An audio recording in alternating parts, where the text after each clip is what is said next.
Alright guys, welcome back to the channel and episode number 30 in the Did You Know series as we take a look at more things you might not know in WWE 2K22. Before we get to our first thing, if you're new to the channel and you want to find out about all the new things, the secrets and the Easter eggs that are contained in the game, then please do hit that subscribe button and turn on your notifications so that you don't miss out on future episodes. So first up today, did you know you can attack your opponent by sliding under the ladder bridge? This one is a simple trick for players that want to take out their opponent by surprise, as should you find yourself on the opposite side of the ladder bridge as your opponent approaches it, running at the ladder to slide under it will actually work as a slide attack that will take down your opponent. This trick works for all superstars regardless of their weight class, as this move can be performed by both cruiserweights and super heavyweights, with the slide animation doubling as a strike attack when lining it up against an opponent. Did you know that the commentary team can be heard breaking the fourth wall during Doink the Clown's entrance? This one was suggested by Angry Zeti, who points out some fourth wall breaking commentary from Corey Graves, as you can occasionally hear the following piece of commentary during Doink the Clown's entrance, in which Corey will make fun of Byron before going on to state that this is a family game. Doink and his evil tricks have confused many opponents in the past, and I have a feeling the same will hold true tonight. Doink makes me want to bite my fingers, chew my toes, and hide under my bed. This is a family game, Saxton. Keep your personal life personal. Did you know you can break the barricade from the opposite side? Way back at the beginning of the series, we covered how the developers have updated the ring barricades to break dynamically when moves are performed next to them, a change that can have mixed results depending on the move used. Something you might not know though is not only can the barricades be broken from the ringside area, but you can also break them from the other side when fighting in the crowd. Check out this power, way up high. And Sheamus is being so destructive, leaving McIntyre in a bad way here. As with breaking the barricade from the ringside area, the visual of the barricade breaking can look a little bit odd depending on the move that's in use, though on the right occasion, with the right move, it can make for some great moments.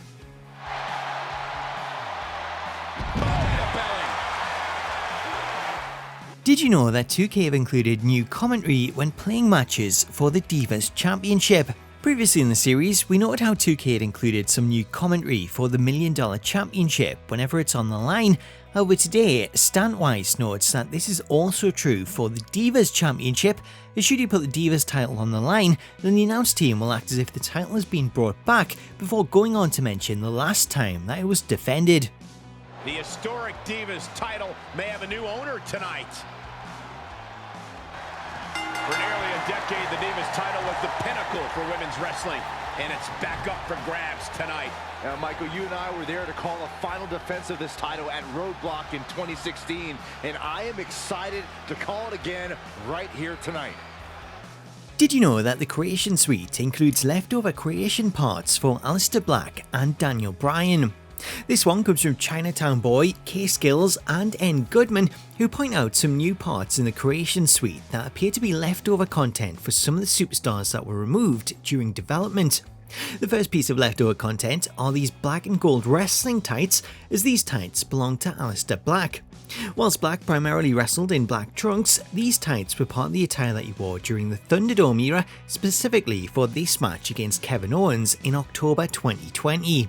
Also left over, we have some leftover parts for Daniel Bryan, as despite Bryan being removed from the game, all of the parts needed to recreate Bryan's attire are still included. These parts include Bryan's brown and navy trunks, knee pads and boots, with all these parts based on the attire that he wore for his match with Sami Zayn at WrestleMania 36. Did you know there's a way to have Sarray transform during her entrance? When the whole damn DLC pack was released, many players were left disappointed as the developers left out Sarray's transformation sequence that sees her transform from her schoolgirl outfit backstage to her ring gear at ringside. While the developers never included the transformation sequence, something you might not know is that there is actually a way to have Sarray transform during her entrance.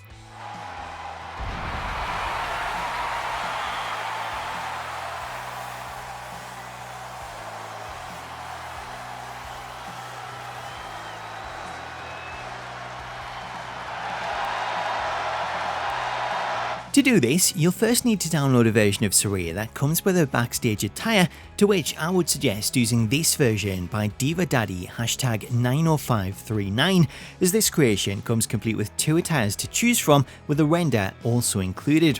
With this version of Sarray downloaded, the next step is to edit the creation and edit her ring attire, where you'll want to go through the clothing options and remove all of the items that were assigned, as well as resetting the hair dye back to its original colour. Once this is done, the next step is to use the import parts option and import Sarray's roster attire, which is the attire that we want her to transform into. Once you've completed this step, make sure that this attire is set as an alternate, and then go ahead and save the changes. For the final step, we want to head into create an entrance and change Sarray's entrance motion to Magic Monster, as this motion comes with its own transformation sequence, which when used will see Sarray transform between attires.